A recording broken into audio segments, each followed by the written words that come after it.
Olá, seja bem-vindo a mais um episódio do Apex Cast, o nosso podcast que fala de empresário para empresário, de empreendedor para empreendedor, de líder para líder.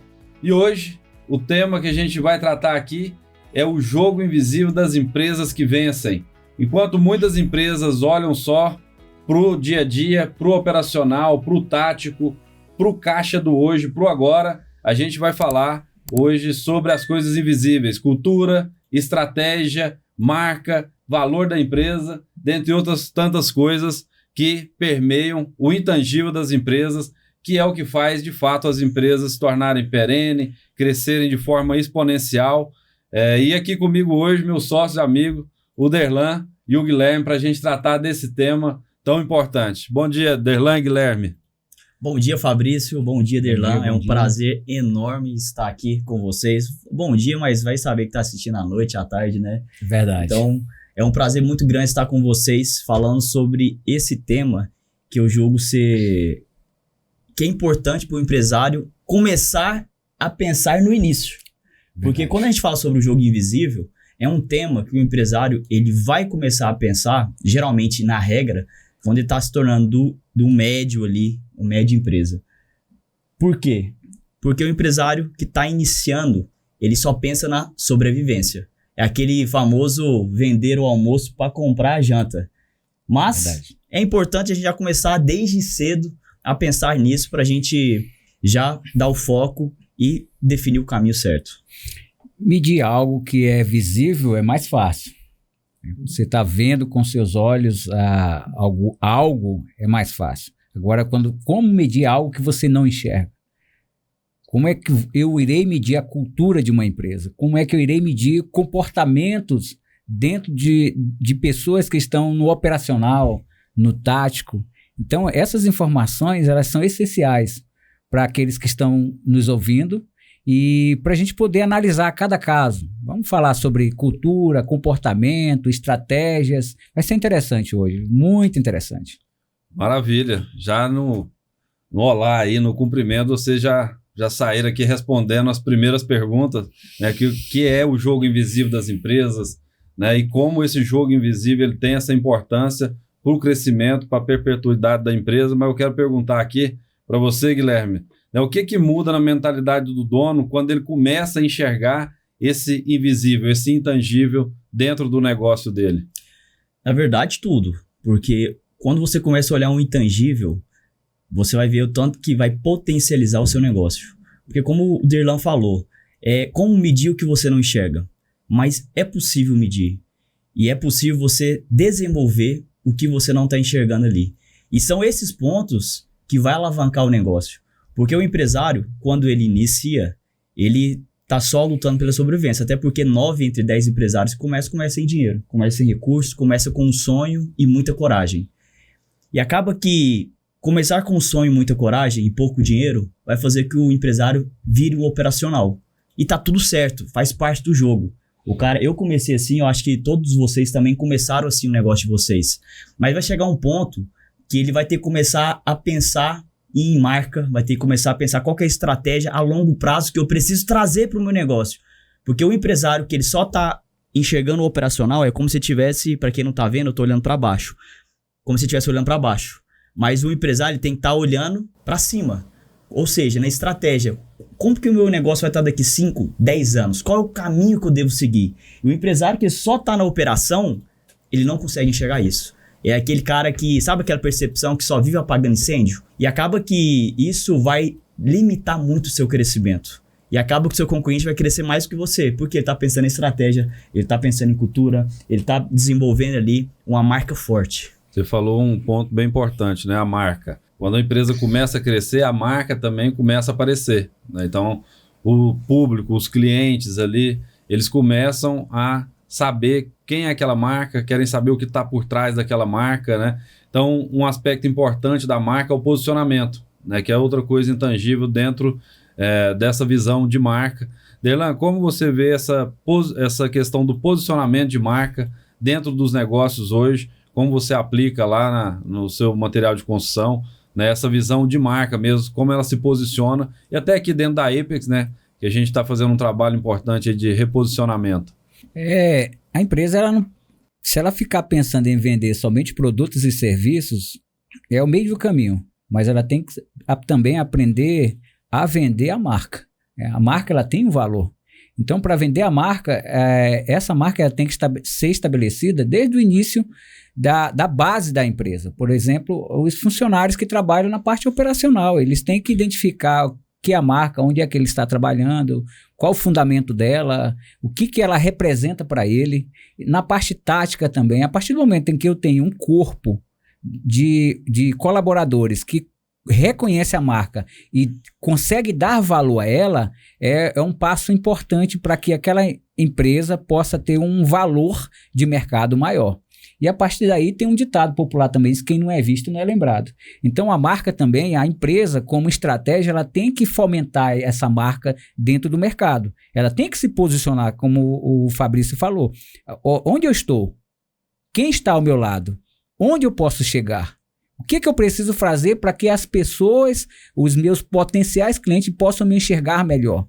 Qual o valor que eu tenho que colocar a mais de competição em relação ao meu concorrente? Então, isso daí eu acho que são definições e são estratégias que a gente pode utilizar para poder justamente tomar as decisões corretas e assertivas na hora da gente posicionar nossas marcas. Primeiro, dentro da empresa, com os nossos colaboradores, e segundo, com a própria marca mesmo ao mercado. Eu estava vendo um vídeo de um empresário que estava na China e uma feira gigante, mais ou menos 10 mil expositores. E aí ele tava assim, de boca aberta, falei, cara, eles fazem tudo. Tudo que você pensar, o chinês ele executa. Você precisa de um copo, você precisa de um carro, qualquer coisa ele faz. E aí eu fiquei pensando, o que vai diferenciar o seu produto do chinês? Por que esse copo meu aqui eu vendo por R$10 e esse outro aqui vende por R$200? Essa é a pergunta a ser feita. Como o mundo está muito globalizado, todos os itens vai virar commodity, barato. Mas quem não tiver um posicionamento de marca, uma narrativa, contar uma história e ter uma marca forte, você vai ter aquela famosa briga de sangue, mar vermelho. Então, quando você começa a investir em marca, e aí tem que colocar dinheiro para você investir em marca, é quando você começa a entrar no oceano azul. Ou seja, você consegue ter mais preço agregado no seu produto, você consegue ter um fã para sua marca, e é isso que nós empresários devemos buscar. Mas não é simples. Verdade. Esse é um grande desafio. É interessante aqui, até a gente fazer uma propaganda aí em relação ao livro do Fabrício, né?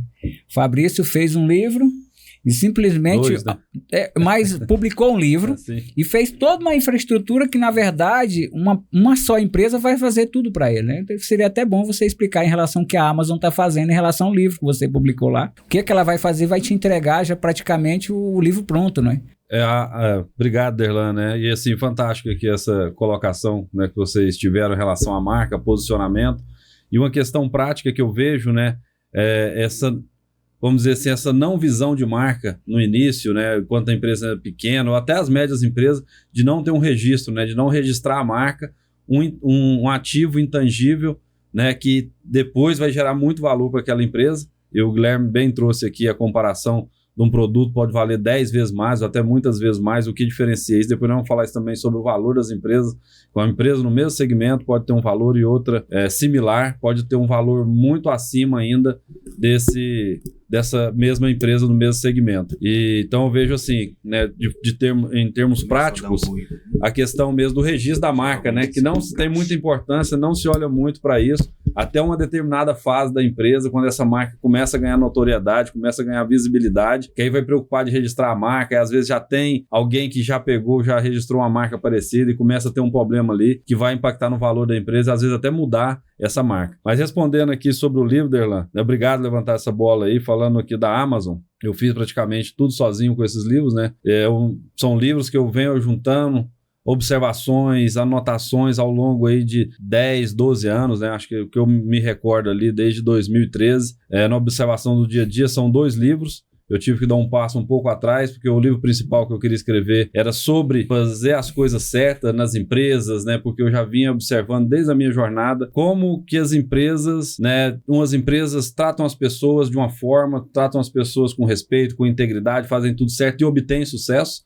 e outras não, né, que passam por cima. E isso sempre me incomodou muito nessa forma diferente. E não é sobre não ter lucro, muito pelo contrário, é de dar propósito ao lucro, né, de dar propósito ao dinheiro, ao caixa, de tornar isso algo para fazer o bem. Então, eu vinha buscando um nome, também enquanto eu buscava ali um entendimento sobre mim mesmo, em termos de propósito de vida, né, eu falava, cara, eu quero fazer alguma coisa que tenha sentido, né, e eu fui descobrindo isso, que se chamava propósito, fazer as coisas com propósito, e eu queria entender como que isso poderia ter um nome. E ali em torno de 2013 eu tive acesso a um discurso do professor Clayton Christensen, o gigante de Harvard, né?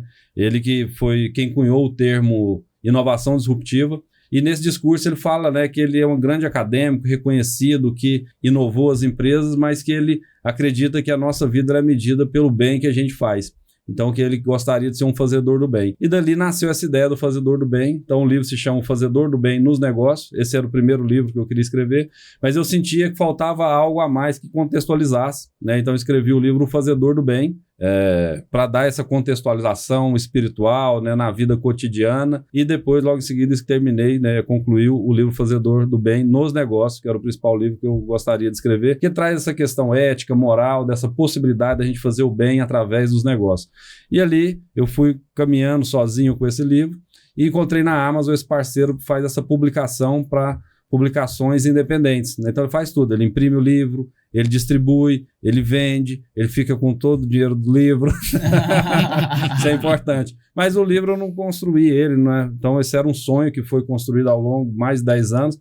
Não é para fazer dinheiro com o livro, porque é mixaria, mas é realmente para tentar expandir essa mensagem, essa ideia, né, de que nós podemos fazer as coisas da forma certa, fazendo bem e alcançar um resultado, um sucesso que, na minha visão, é um sucesso que traz também uma paz, um sossego, porque a gente olha para trás e fala assim, cara, eu fiz do jeito certo, foi mais difícil, porque fazer as coisas certas, principalmente no Brasil, é difícil pra caramba, né, e a gente conseguir fazer as coisas ali com um propósito maior, que é alcançar muita gente. Isso não é ser bonzinho também não, viu, Guilherme?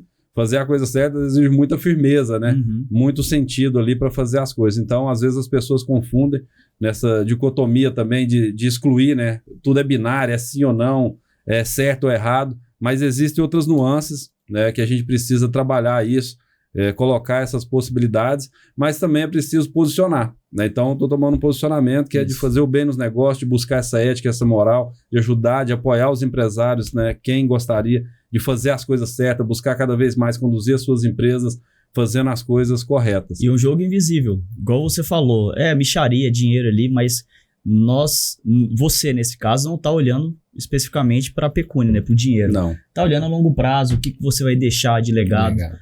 Você vai morrer um dia, mas seu livro vai continuar na sociedade. Então, muitos escritores são lembrados hoje de que viveram há 500, às vezes 1.000, 2.000 anos atrás, porque deixou um livro. Verdade. Porque passou para frente o que acreditava. Porque deixou a sua cultura, deixou aqui as suas virtudes. Então isso é importante. Até para o posicionamento de marca. Sim. O que você deixa de propósito para as pessoas que compram a sua marca? O que você deixa aí de legado? As pessoas hoje estão ligadas para isso.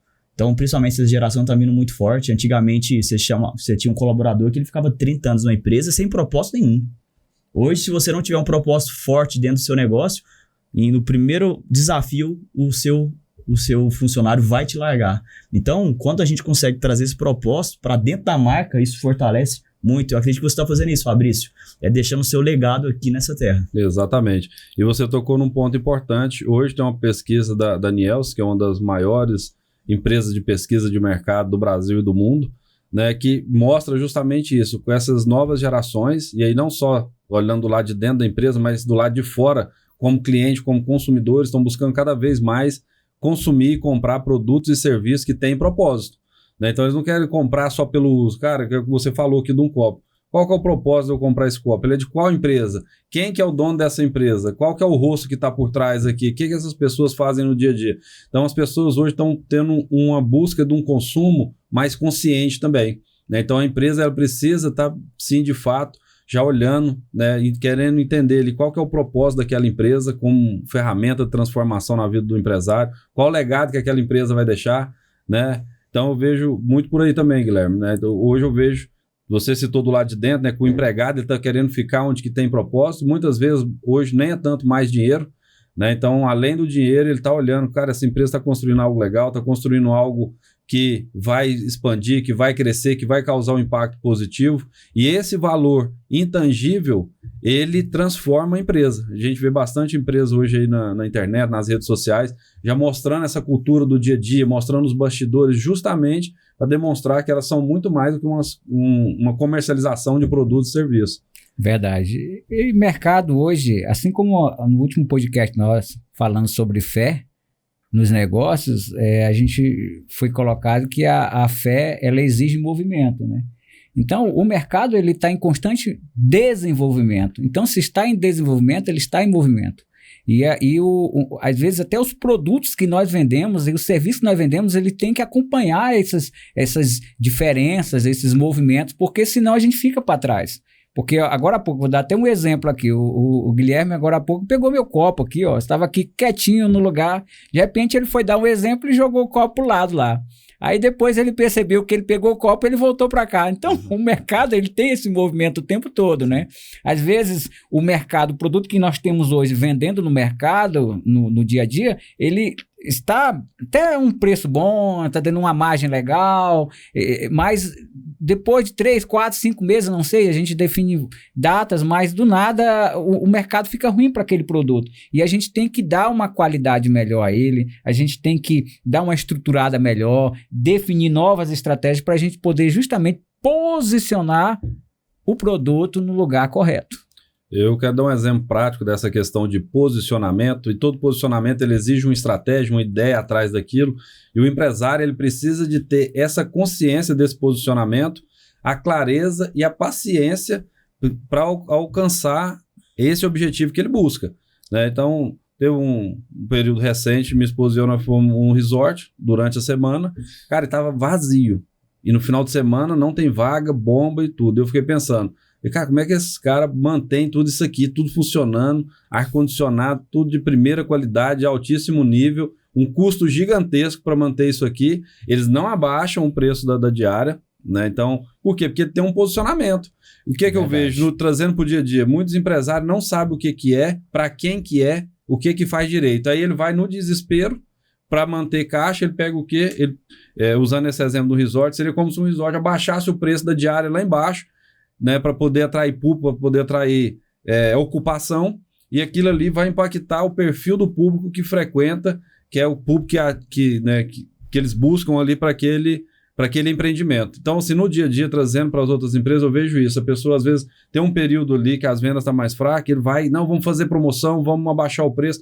Você vai trazer um público ali, né, para o seu negócio, que não é o público fim que você está buscando. Então é importante ter essa consciência do posicionamento, ter a paciência, né, para saber que vai ter momentos ali, entender qual que é o momento do negócio, que você vai ter que segurar a emoção para não mexer na estratégia, para não mexer nessa questão do intangível e não querer ser tudo para todos. Porque posicionar é isso. Posicionar, você vai se conectar com aquilo que você acredita, com o público que você acredita, né, e oferecer um produto, um serviço para aquele público. Um dos problemas que eu vejo dessa questão intangível são empresários que querem ser tudo para todo mundo. E aí a coisa vira uma bagunça. É tipo um pato, né? É tipo uma Havaiana, né? Para todo mundo.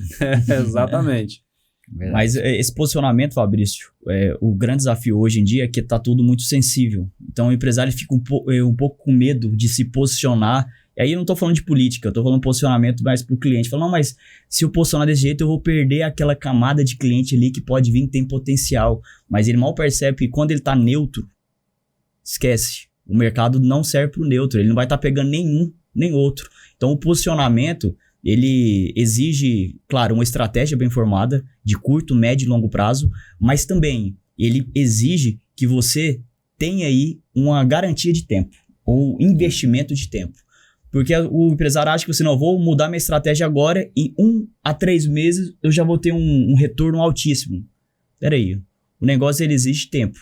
Então o posicionamento com a estratégia de longo prazo, ele funciona. Lógico, se você tiver todos os parâmetros para ter um posicionamento certo para aquele produto. Não adianta nada você pegar um Rolex e tentar vender ele na feira. Ninguém vai ter o perfil para comprar aquele Rolex ali. Então, o empresário precisa entender isso. A não ser que ele seja falsificado, né? Tanto é que teve esses dias, fizeram um negócio parecido com esse, colocou um Rolex original para vender na rua, lá na feira, a R$30 e ninguém comprava. Eu vi isso aí, por isso que eu tô falando aí. Porque assim, é um produto certo no lugar errado. Exatamente. Né? Então ninguém acredita que aquele produto tá ali original. Ou se acreditar que é original, vai pensar que é roubado. Verdade. Exatamente isso. O Guilherme acabou respondendo a pergunta que eu ia fazer aqui, que é como equilibrar, né, o tempo entre pensar e agir sem se perder nas urgências diárias. Foi essa coisa que a gente estava abordando aqui do posicionamento. Derlan, agora vou fazer uma pergunta sobre tecnologia. Como a inteligência de dados e a tecnologia pode ajudar nesse processo de percepção do intangível? Primeiro, eu vejo que vamos pensar em dois viés. A parte interna da empresa. Se a gente tem um sistema de informação dentro da empresa, onde as pessoas que estão envolvidas ali conhecem e conversam na mesma linguagem, então é um fator diferencial. Então, ele já está um passo à frente das concorrentes se ele aplica isso. De um outro lado, do lado de fora da empresa, em relação ao mercado, em relação às vendas, os produtos que ele tem que são lançados no mercado. A tecnologia hoje, ela proporciona uma velocidade de informações muito importante, porque essa informação que a gente proporciona para o mercado em relação aos nossos produtos e quem nós somos, os nossos comportamentos em relação ao mercado, faz com que aqueles que estão fora da empresa, como se ele estivesse dentro dela. Eles conhecem a fundo, às vezes, os nossos produtos, eles conhecem a fundo como é que é o comportamento interno da empresa. É interessante isso, porque quando você abre um canal, por exemplo, pelo CRM, vamos dar o exemplo do CRM, e você utiliza uma inteligência artificial para mostrar aquelas pessoas que estão fora da sua empresa, que são seus clientes, que querem interagir com você, e você coloca uma ferramenta humanizada, aquela pessoa ela começa a se identificar melhor. Poxa, cara, eu não estou conversando ainda nem com uma pessoa, ele já sabe o que é que eu quero. Cara, isso facilita demais, ô Guilherme. As pessoas se sentem mais valorizadas. Poxa, eles estão preparados para isso. Eu não estou nem falando com uma pessoa, é uma inteligência artificial e sabe o que eu preciso. Imagina se eu falar com um especialista. Então, dá esse ar de segurança, de que aquela pessoa que está conversando com a empresa, ela é valorizada, sabe? Então, essa infraestrutura da inteligência artificial com o CRM e um sistema de informação interno da empresa tendo a mesma comunicação, isso facilita demais. Evita muitos conflitos. Imagina uma situação, de repente, de uma pessoa que é cliente da sua empresa e está revoltado com o produto que chegou e ele te manda um e-mail e aquele e-mail vai ser respondido depois de 2, 3 dias. De repente, ele manda uma mensagem no WhatsApp seco. Sabe o que é o WhatsApp seco? É aquele WhatsApp que, na verdade, não tem uma infraestrutura por trás, não tem uma inteligência artificial por trás. E, às vezes, aquela informação vai ser lida só depois de 2, 3 dias. Como é que fica o seu cliente? Como é que fica as tratativas? Por isso que eu acho que a tecnologia ela ajuda muito. Utilizando uma inteligência artificial que faça esse primeiro atendimento, que busque toda aquela informação precisa e premissa para a gente poder, quando conversar com o nosso cliente, a gente saber o que fazer, facilita demais. A tecnologia, ela já virou commodity. Então, o empresário que não está posicionado, ele já está muito atrasado. Verdade. É necessário ter o mais indicadores possível dentro do negócio. É onde que a tecnologia vem para facilitar. Imagine só, Fabrício, você tocar todos os seus negócios hoje com planilha do Excel. Imagina o tempo que você ia gastar. Você não consegue trazer informações, você não consegue ter indicadores em cima disso, vai ter que fazer tudo manual. Agora não, com um bom RP, com uma boa inteligência artificial, ele já traz BIs, dashboards, que você vai conseguir controlar todo o seu negócio numa página. Então isso é muito importante, porque quem não controla, não gerencia. Então essas informações, quando você traz com clareza, é onde que você começa a entender o que está bom, que pode ser melhorado, o que está ruim, que você deve melhorar. Porque com os números e indicadores, Fabrício, você tem clareza. E aí é onde que a gente bate muito sobre estratégia. Poxa, qual que vai ser o meu investimento esse ano? Nos meus negócios, eu sempre coloco uma frase ou uma palavra para o ano. Então, assim, o nosso foco esse ano vai ser, porque a gente quer, lógico, acelerar o mais rápido possível, mas a gente sabe que não é a realidade. Então, por exemplo, esse ano foi o ano da estruturação. Eu peguei vários pontos dos meus negócios e vim estruturando, porque eu cresci muito rápido. E eu precisava de estar estruturando melhor. Então, tive assessorias de vários segmentos, até de sistema, para os caras virem me ajudar a digitalizar todo o negócio, a treinar. Porque não adianta você ter um RP também que você não usa nem 5% dele. Então, a gente fez isso. Então, o empresário que ele tem bons indicadores, ele já tem aí uma estratégia, uma visão de longo prazo muito melhor. Verdade. Sem dúvida. Excelente respostas, né? Esse posicionamento. A tecnologia é um fator intangível também, invisível, que muitas vezes eu percebo que muitos empresários não compreendem bem o que é tecnologia dentro do negócio. Às vezes acham que é só o RP, né? A maioria acha que é só o software, o RP ali, né? Mas vocês citaram bem, tem hoje muito, né? Inteligência artificial, os fluxos automatizados de processos, como o Guilherme falou, né? Essa tratativa de dados, né? Então isso é tecnologia, eu tenho dados, informações em tempo reais para tomar decisões mais assertivas.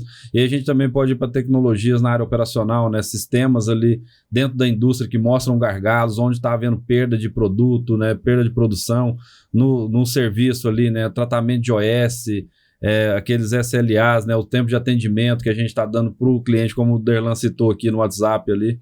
Qual que é o tempo de atendimento que o cliente está recebendo uma resposta, se ele está recebendo uma resposta aqui, ajudou ele através de pesquisas, né, hoje enviado no WhatsApp ali, ao término de um atendimento. Então, são várias tecnologias, segurança da informação, né, que é um valor intangível também que as empresas precisam ir trazendo para o dia a dia, como o Guilherme citou aqui, que está trazendo lá, melhorando o RP dele, porque isso vai melhorar o valor da empresa, né? Então, a gente falou aqui de vários fatores intangíveis que permeiam a empresa. Falamos de cultura, de estratégia, né, de gestão, e falamos agora de tecnologia. Vamos entrar um pouquinho para falar no fator aqui, não deixa de passar por ele da liderança, né, como a liderança ali, que é esse comportamento, né, intangível no dia a dia, esse clima, passa por isso. Como que você vê, Guilherme, esse fator da liderança dentro dos seus negócios, a importância que ele tem na execução da estratégia, na garantia da gestão, de uma boa gestão dos dados, dos números, esses números que você citou aí? A liderança, ela é que vai trazer a perpetuidade do negócio. Sem uma liderança forte, infelizmente, o negócio está fadado ao fracasso ou ficar medíocre, né? Aquele sempre mediano. Qual que é o grande desafio que eu vejo? Hoje existe muito treinamentos, imersões. O empresário vai para esses treinamentos e quando ele sai do 380. E aí ele volta para dentro do negócio dele, a liderança, o time dele está andando a 30. Ele quer implementar e não consegue. Então, quer implementar tecnologia, implementar processo, quer implementar alguns treinamentos e não consegue, porque vai ter uma grande objeção ali dos líderes. Por isso que os líderes devem ser desenvolvidos. Por isso que é tão importante o empresário ele dar um foco total em pessoas. Porque não adianta ele virar as costas, aí quando nós estamos falando de cultura, tá todo mundo fazendo o que ele quer, ele virou as costas para a empresa. Quem empresário aí tem esse sentimento, quando ele não tá dentro do negócio, o negócio dele não roda. Significa que você tá precisando investir em cultura e principalmente em pessoas ali, na sua liderança. Então, qual que é o meu sonho? É que todos os empresários aí, ele consiga enxergar esse valor e começar a desenvolver realmente os seus líderes. E aí, o que eu tô falando não é só trazer ele para imersões. Nós temos nossas imersões presenciais que com certeza a gente consegue lapidar e trazer essa importância para os líderes ali, até para os donos de empresas. Mas também no dia a dia, isso ser uma cultura de conhecimento, de alta performance, de querer melhorar. Então essas coisas nós chegamos e entregamos e desenvolvemos, e quando estiver desenvolvido, você virou as costas e continua acontecendo. Esse é o objetivo nosso como empresário. Eu escuto bastante isso aí também, escuto aí, a gente já, né, conversando com outros empresários, quando o cara fala assim, cara, se eu não estiver lá, não funciona. Não funciona. Não é? Então, assim, essa mentalidade ali, né, dessa presença, porque essa cultura não está rodando bem, né? Se ele vira as costas, as vendas não vai, a entrega não funciona, é só problema. Então, eu vejo isso também, né? Essa dificuldade de entender essa questão cultural e da liderança dentro da empresa como um ativo importante, valiosíssimo, né, de difundir essa cultura, difundir a mentalidade do empresário. Quantas vezes eu já comentei até aqui, né, que dos nossos trabalhos consultivos, conversa com o empresário, ele está com uma mentalidade, ele está acreditando que a empresa dele está indo naquele sentido, quando vai falar com as equipes, com o operacional, não tem esse alinhamento, é um problema de alinhamento, né? Então tem um empresário com a mentalidade, pensando de uma forma, e o tático operacional fazendo de outro jeito. E quem fala essa frase, quando eu saio, o empresário fala essa frase, quando eu saio o negócio não roda, de quem é o problema? É dos líderes ou é dele? É dele. É dele, com certeza é dele. Tá faltando ele desenvolver o time, ele trazer essa cultura para dentro do negócio. Esquece, ninguém vai fazer isso por você. Esse é o papel do empresário que tá ali no cargo de estratégico. Ele tem que trazer isso e implementar dentro do negócio. Derlan, vamos falar um pouquinho aqui esse papel do empresário no invisível, né? Como líder, como desenvolvedor de pessoas, desenvolvedor, né? Fomentador também da cultura. Na sua visão, como que é o papel real desse empresário dentro do jogo do invisível, né? Como que ele precisa cuidar desses intangíveis que dão valor à empresa dele, além das coisas, né, visíveis ali, do produto, das máquinas, dos equipamentos. Veja só, se o nome líder, se existe esse nome líder, é porque existem liderados. Então, ele lidera um time. Então, primeiro, eu vejo algumas premissas que são importantíssimas, que, na verdade, a gente não consegue medir aos olhos, né? Por exemplo, através da comunicação, você gerar valor nas pessoas. As pessoas saberem que você reconhece elas como um valor na empresa, que se ela sai de lá, a empresa vai sentir falta. Então, a partir do momento em que o líder sabe que os seus liderados, ele é importante, imprescindível para a empresa, isso gera um valor. E isso é invisível, não é?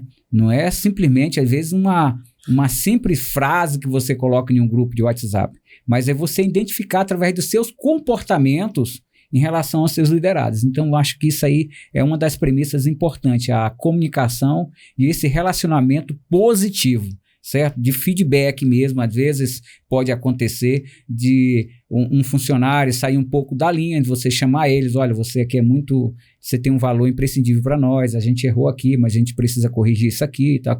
Então, até na forma de chamar a atenção, é importante a gente saber que aquele funcionário, mesmo que ele tenha errado, ele é importante para a empresa.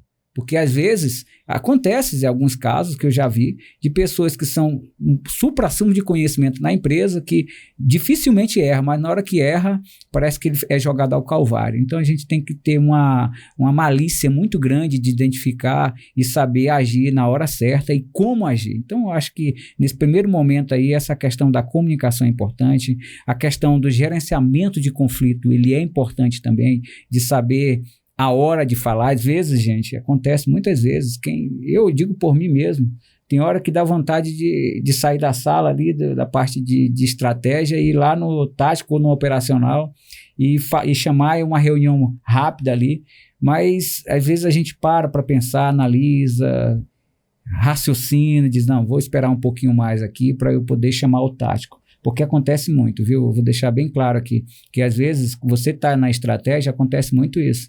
E você ultrapassa o poder daquele que está no tático para poder falar de alguma coisa que ocorreu no operacional. E aí você tira valor de autoridade daquela pessoa que está no meio. Tá? Então, assim, perceba que tudo que eu estou falando aqui são coisas que, na verdade, não se mede com a régua, sabe? Não se mede. Por quê? Porque são comportamentos, são atitudes, e são coisas invisíveis, coisas intangíveis, né? Então, são coisas que a gente está vendo no dia a dia. Eu falo dentro das minhas empresas também, né? Fabrício, a pergunta, eu vou até tomar a liberdade para responder, porque ela foi muito boa.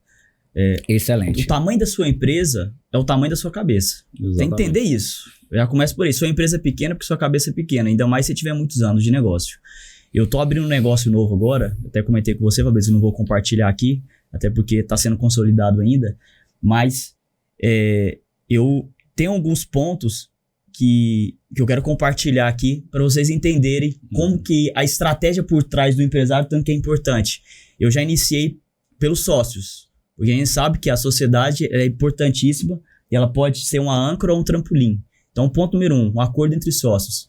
Isso é uma coisa invisível que é muito ignorado, mas se a empresa crescer, vai ser algo que vai ser muito importante lá na frente. Aí você tem problema com o sócio, porque não fez um acordo de sócio muito bem feito. E aí, quando qualquer negócio hoje que eu abro, eu penso em alguns pontos, certo? Alguns pilares. Primeiro deles, tem que ser um negócio que tem escala, certo? Não adianta eu ser um negócio regional ali, algo muito, muito pequeno que não tem como escalar. O segundo, que tem margem.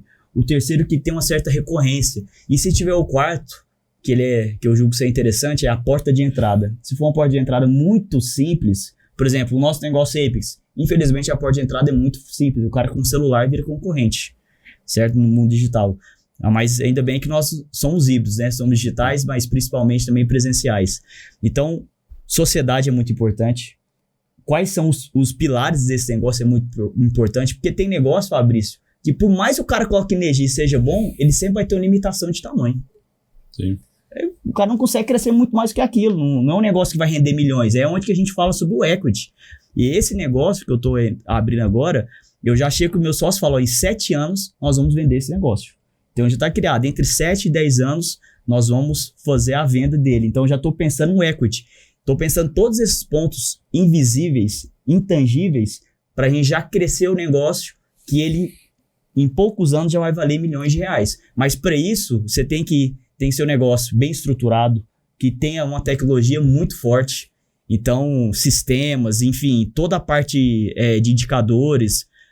Hoje, se o negócio não tiver tecnologia, esquece, não tem valor econômico, você sabe muito bem disso.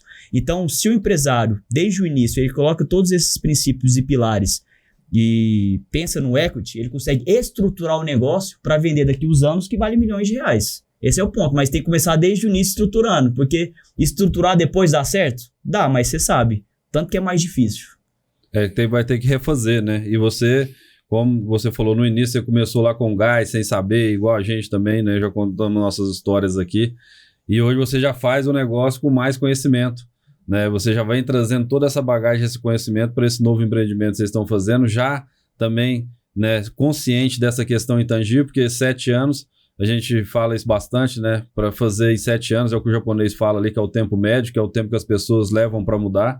Que 7 anos é um tempo bom, né? Então 3 anos seria excelente, 5 anos ótimo, 7 bom e 10 já precisa de dar uma olhada ali se a coisa não virou, a empresa, o empreendimento não virou, alguma coisa pode estar acontecendo de errado.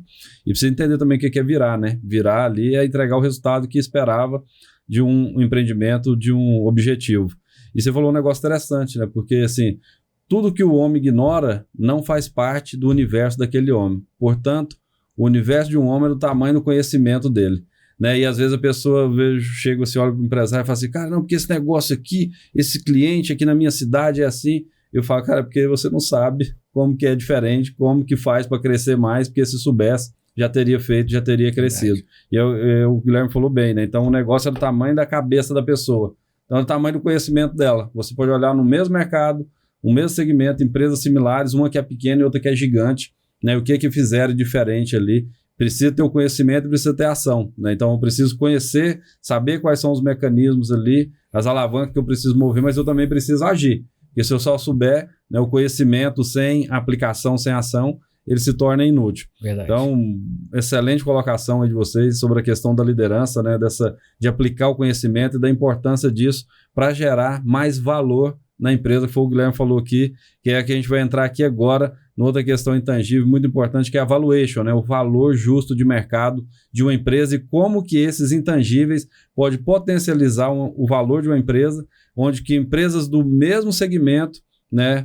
Como o Guilherme citou aqui o exemplo dos copos lá do chinês, como com uma empresa que presta o mesmo serviço ou vende o mesmo produto, vale X e outra pode valer 10, 20X mais que aquela empresa, que vai muito além das metodologias práticas que a gente utiliza, né? Que é o fluxo de caixa descontado, que é a principal metodologia de avaliação de mercado. Então, o que tem a mais naquela empresa que a planilha não mostra, que o fluxo de caixa descontado não mostra, para poder agregar esse valor? Eu vou interromper você e tomar o papel de host agora, que eu vou fazer essa pergunta para você.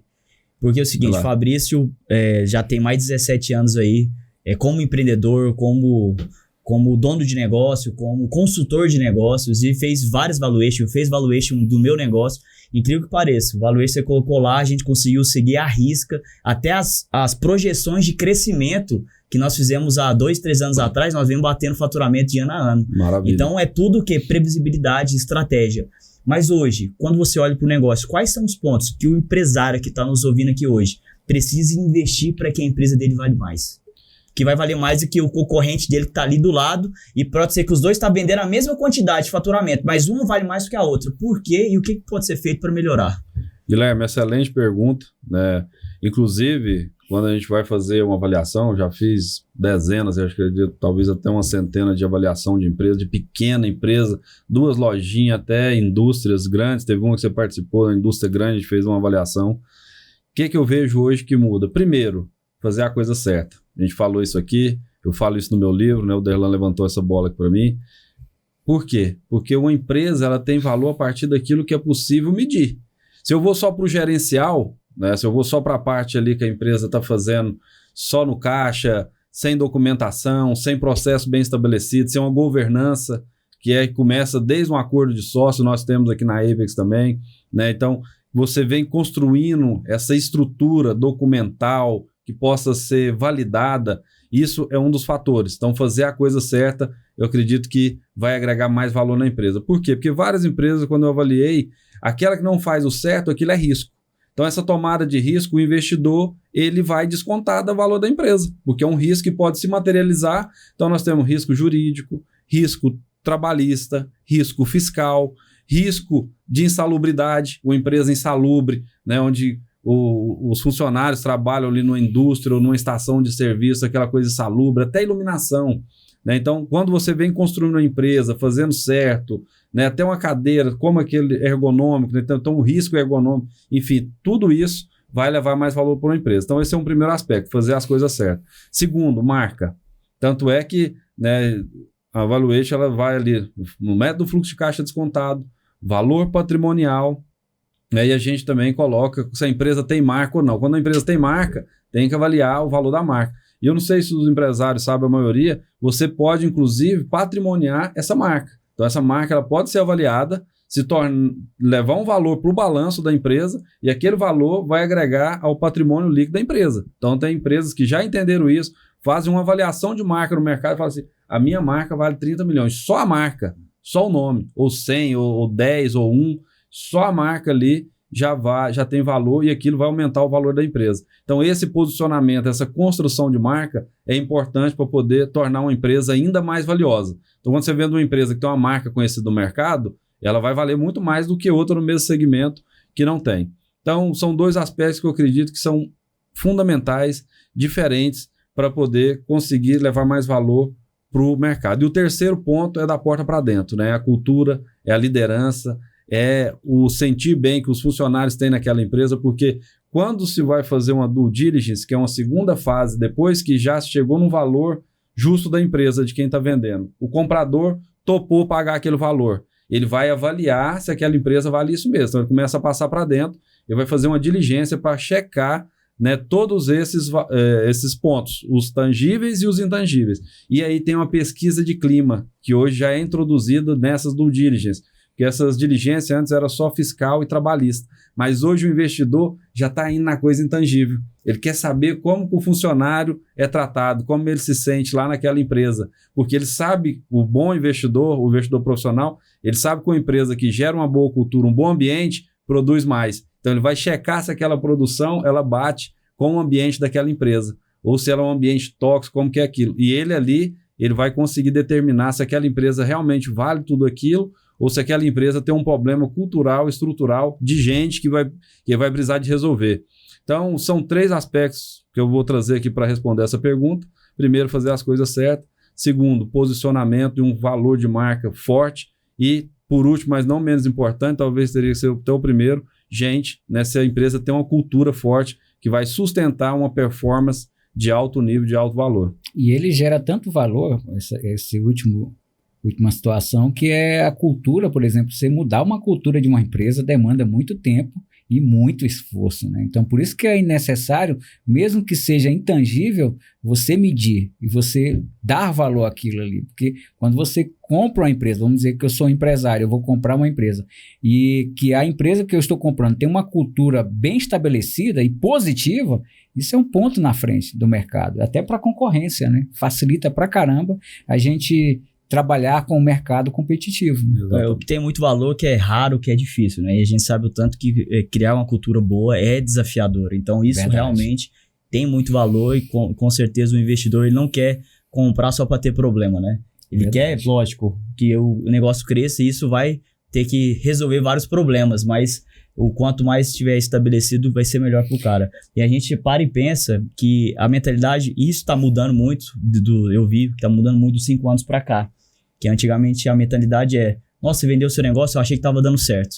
Mas hoje em dia, eu já vejo empresários abrindo negócios, principalmente depois das startups, já para ser vendidas em alguns anos. Vou estruturar, vou fazer o serviço difícil. Porque a gente sabe, tanta energia que você gasta para iniciar o negócio, estruturar ele, colocar no mercado, gerar valor de marca e estar pronto para ser um negócio vendável, bom para colocar um dinheiro no bolso. Não vender o negócio porque está em crise, alguém melhor que eu vai vir e vai tomar conta. Não, realmente colocar um negócio vendável ali que alguém quer comprar, ter briga para comprar. Isso que é o objetivo do empresário ali que pensa no equity. Guilherme, você falou um ponto muito importante. As pessoas acham que vende uma empresa quando está ruim. Isso é uma mentalidade retrógrada de quem não entende. O investidor profissional, ele sabe, ele só vai comprar um negócio se estiver bom a um preço justo, né? Então, o que é um negócio bom a um preço justo? É uma empresa que aquele empresário que fundou aquela empresa ou que toca aquela empresa, ele chegou num nível que ele não consegue, ele não tem conhecimento, ele não sabe mais expandir aquela empresa. Então, eu olho para aquela empresa como investidor e falo assim, cara, com a minha equipe, com as pessoas que eu tenho, com o conhecimento que eu tenho, eu posso pegar essa empresa desse ponto e levar ela para um ponto muito acima. Então, ou seja, uma empresa ela tem 2 caminhos, né?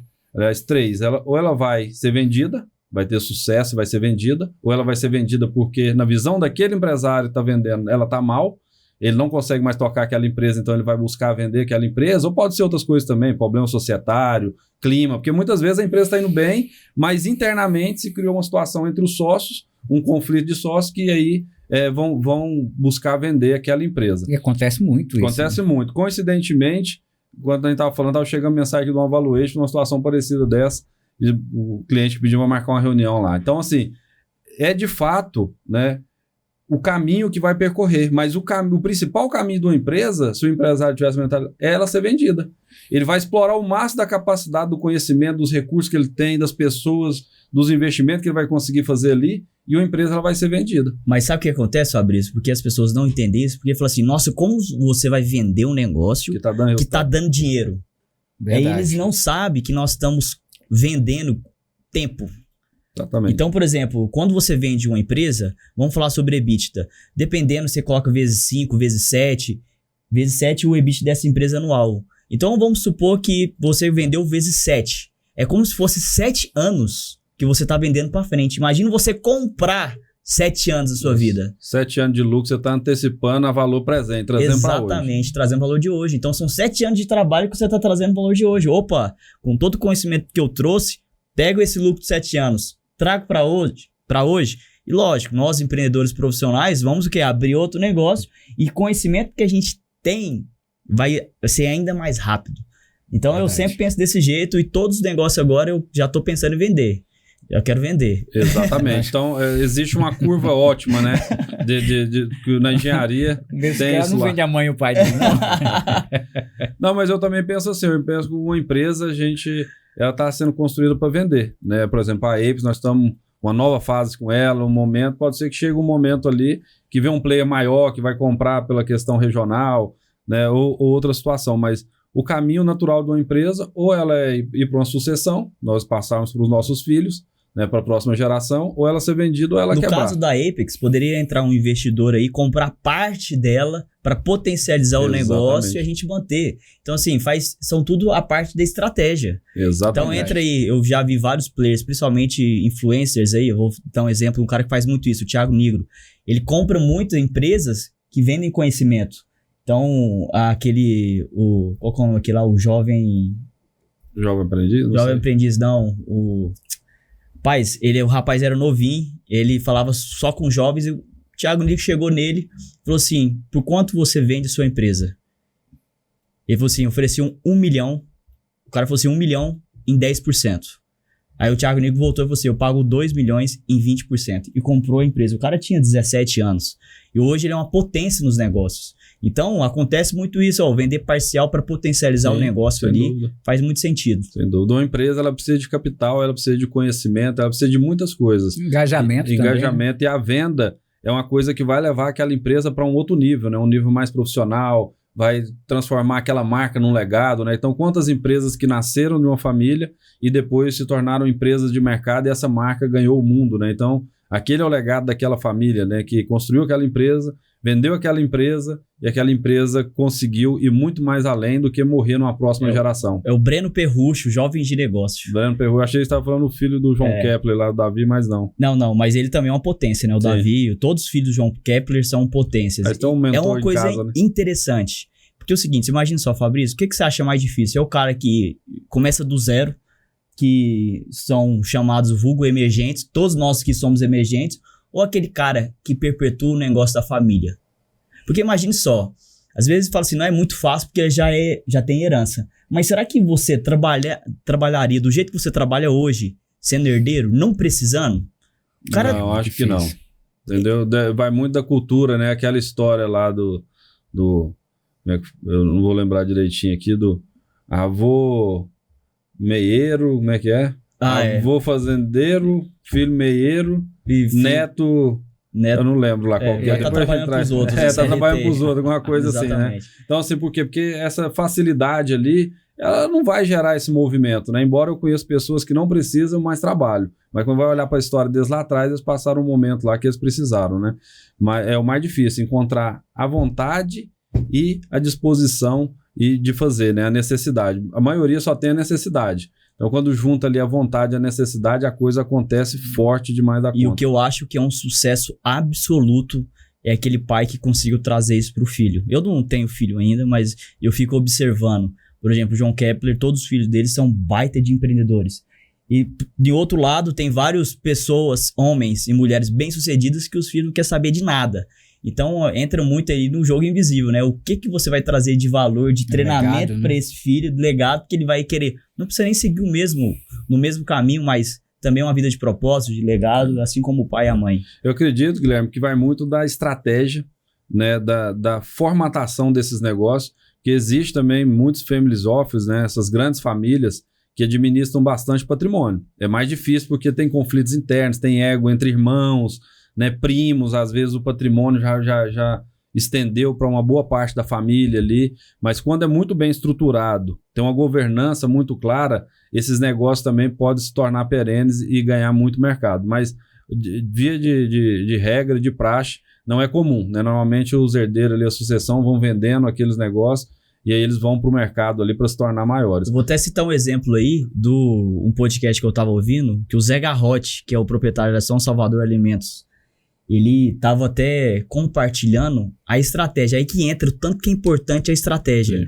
Ele é um cara que começou do zero, cresceu muito. Hoje é a empresa referência na exportação de frangos do Brasil no mundo, porque boa parte da exportação do Brasil, do mundo, vem do Brasil. E ele falou algo interessante. Ele falou assim, eu já estou organizando a minha sucessão, porque estando em vida, eles fazem do jeito que eu quiser. Caramba. Se eu morrer, eles vão fazer do jeito que eles quiserem.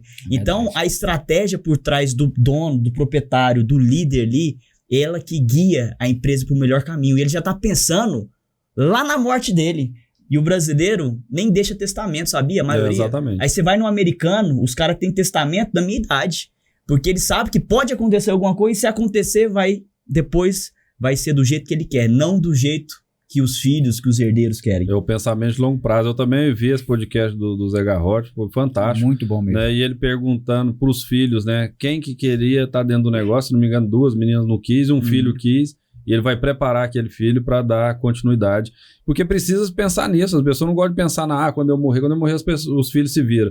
Eu não acredito, não pode ser pensado dessa forma. Uma atitude irresponsável. Exatamente. Então, o empresário precisa, sim, de ter um acordo de sócio, precisa ter um plano de sucessão, precisa ter governança, né, atingindo já esse público, esse médio empresário com quem a gente está falando, que já tem esses desafios.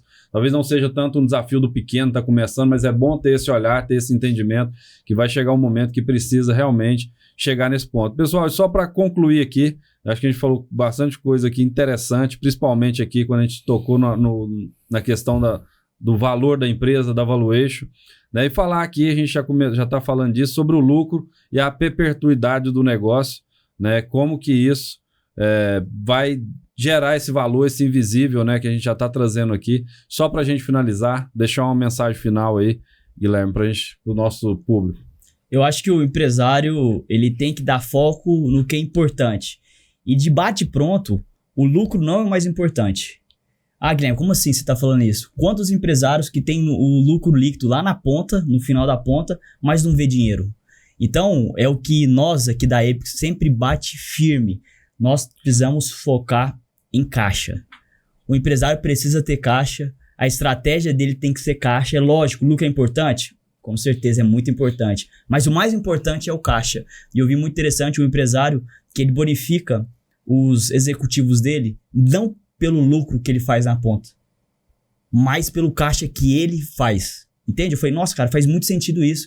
Porque às vezes vender pode ser a parte mais fácil. O cara vende, faz 1 milhão de parcela ali e pronto, vai ter lucro ali na operação. Mas e o caixa? Quando vê, você está vendendo almoço para comprar a janta por uma venda mal feita que você fez. Então, o lucro é importante, mas para você ter perpetuidade no negócio, você precisa de caixa. A maioria dos empresários quebram por causa de fluxo de caixa. Verdade. Derlan, deixa a sua mensagem final aí sobre esse tema do valor invisível das empresas. Eu não deixei minha mensagem final, não. Eu falei sobre a pergunta do lucro, viu? Ah, então tá. Então, responde a pergunta do lucro, Derlan, e deixa já a mensagem. Depois a gente volta com o Guilherme para ele deixar a mensagem dele. O Guilherme falou algo importante aí, né, sobre o fluxo de caixa. A empresa ela precisa ter liquidez, né? Tem que ter um valor em conta para justamente controlar as contas a pagar e também as eventualidades. Às vezes acontecem coisas que não foram mensuradas ali no momento, que não foram estimadas e acontece. E aí, eu não tenho como fazer nada porque eu estou sem caixa. Então, trabalhar essa estratégia dentro do fator vendas ele é necessário, né? Para justamente ter um fluxo de trabalho, um fluxo de venda, para que não deixe faltar nada no estoque. Então, é uma sincronia de atitudes. Eu creio que a palavra boa para se colocar também é atitude. Eu tenho que ter atitude justamente em tudo que eu estou fazendo. Atitude na parte de liderar os meus liderados, atitudes dentro da minha formatação de como eu vou vender para eu ter um fluxo de caixa com liquidez para emergências, né? Para ter aquele plano de contingência, certo? Mas assim, tudo isso, gente, não é um livro somente que vai nos orientar. É o dia a dia, são pessoas como a Apex ali que trabalha no dia a dia vendo esses conflitos, porque, queira ou quer não, a gente está dentro de várias empresas e de N tipo de atividades. Então, a gente vê vários tipos de problemas acontecendo por uma questão ética, a gente não pode falar aqui, mas a gente tem essa bagagem e as pessoas que estão nos ouvindo aí, saiba que aqui dentro da Apex existe um time de profissionais que pode se auxiliar nessa alavancagem. Poxa, cara, eu estou até vendendo bem. Eu tenho até fluxo de caixa, mas eu quero aumentar o meu volume de venda. O que é que eu faço? Pode vir conosco. Eu tenho certeza que você vai ter um fator diferencial dentro do mercado que você está inserido. Por quê? Porque vai entrar novas cabeças, novas pessoas pensando junto com você, somando com você e tomando atitude junto com você para que você possa aumentar o seu negócio. Tá? Então, assim, essa é a mensagem que eu quero colocar para vocês, já finalizando aqui. E saiba que nós, como time aqui, estamos aqui à disposição, em tempo e fora de tempo, para justamente ajudar você, auxiliar os sócios que você tem. Às vezes você está com conflito com sócios aí, para a gente poder fazer algumas orientações, porque aqui, queira ou quer não, nós trabalhamos em sociedade. Aqui dentro da Apex, nós temos outras empresas também, e a gente sabe o que é que está acontecendo dentro do mercado. O que acontece, às vezes, dentro da Apex, que a gente tomou com uma atitude positiva, pode ajudar você aí também. ok? Então, assim, meu Instagram é Derlan Araújo BR, e se você quiser conectar conosco aí, estamos à disposição sempre dos canais que estão abertos aí na internet. Vai lá, Guilherme, deixa sua mensagem final. Vou deixar a fórmula do sucesso, tá? Aqui, essa fórmula aí vale milhões, tá? E o S de sucesso é igual E mais E, tá? Sucesso é igual a estratégia mais execução. Se você resumir em estratégia de execução do seu negócio, você vai ter um business de sucesso. Por quê? A estratégia, ela vai perpetuar você. O problema dos empresários é que eles estão sempre só vivendo o dia de hoje, às vezes no máximo no mês que vem, que é o objetivo do mês que vem. Mas quando a gente passa por uma estratégia sólida, uma estratégia profissional e pensamos aqui 2, 5 anos, você vai começar a todo ano ter os seus indicadores, ver o que você precisa focar, qual que é o seu objetivo e, lógico, a execução. Então, vamos focar uma estratégia de vendas.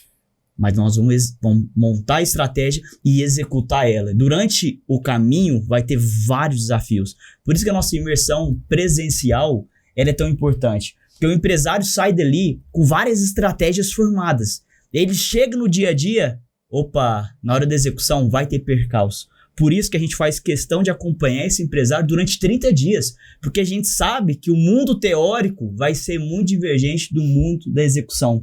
Então a gente dá essa assessoria para esse empresário, porque a gente sabe que ele vai ter dificuldade ali no momento de execução. Então, se você focar quais são os pontos principais para que o seu negócio tenha uma boa valuation, essa é a estratégia. E a partir de agora eu vou executar, e o que tiver ruim eu vou melhorar, para que esse negócio meu realmente tenha uma boa valuation, e se eu quiser vender futuramente ou ter um bom negócio, eu já tenho tudo já pensado. Pode ser que o seu negócio seja muito ruim, mas a sua estratégia, ela daqui 2, 3 anos, pode ser que o seu negócio nesses 2, 3 anos seja muito bom, se tiver uma boa estratégia e uma execução de qualidade. Meu Instagram é Guilherme Andrade GS, Instagram e TikTok. Obrigado e até logo.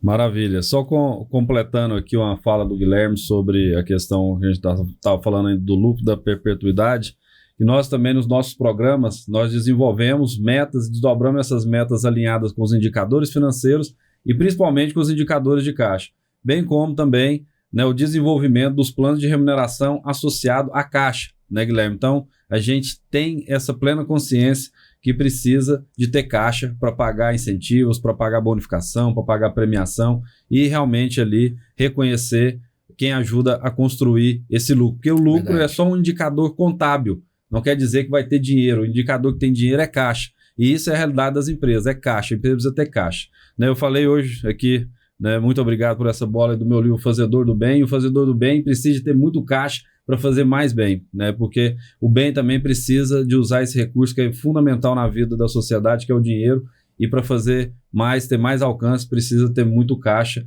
dentro das empresas. E só para concluir, em termos de valor da empresa, né, deixando uma mensagem final, empresário, comece a entender, a ter essa consciência, a ter esse olhar para as coisas intangíveis.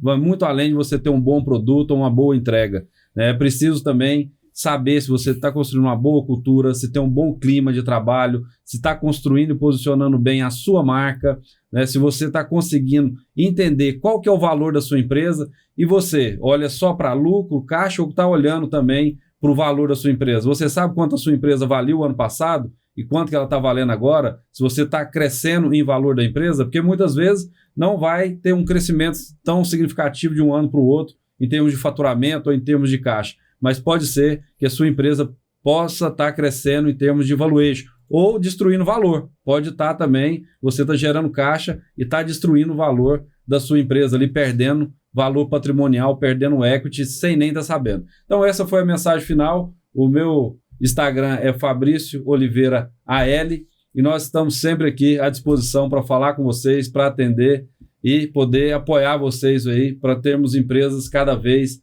melhores. Fiquem com Deus e até a próxima. Obrigado. Tchau, tchau. Obrigado, tchau. Um trem tremendo aí, era o teu? Um trem tremendo.